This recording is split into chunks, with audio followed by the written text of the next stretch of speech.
L'info écho avec Capital. Le chiffre du jour, 1,1.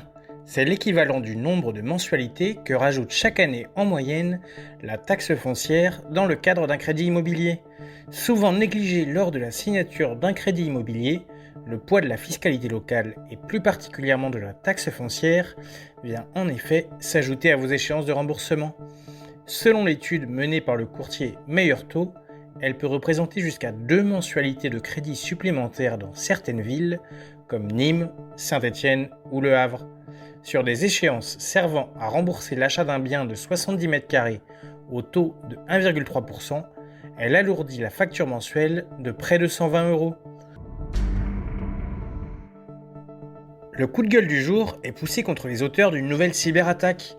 Un piratage de grande ampleur a touché l'entreprise Ledger, spécialiste mondiale des solutions de sécurité pour crypto-monnaies, révèle Capital. 1 million d'adresses mail de clients, mais aussi des noms, prénoms, adresses postales et historiques d'achat ont ainsi été dérobés. Si les bitcoins des clients ne sont pas menacés, ces derniers pourraient devenir la cible d'attaques phishing dans le but d'accéder frauduleusement à leur crypto-monnaie. Prudence donc si vous avez déjà acheté un produit sur le site marchand de Ledger ou si vous recevez sa newsletter. De son côté, l'entreprise s'est excusée auprès de sa clientèle et a décidé de porter plainte. L'info pratique Capital. Un nouveau dispositif permet à un donateur, dès à présent, de transmettre 100 000 € sans fiscalité à un descendant ou à défaut de descendance à un neveu. L'argent transmis au donataire doit obligatoirement être investi dans la construction de sa résidence principale, dans les travaux énergétiques ou dans une petite entreprise où il travaille.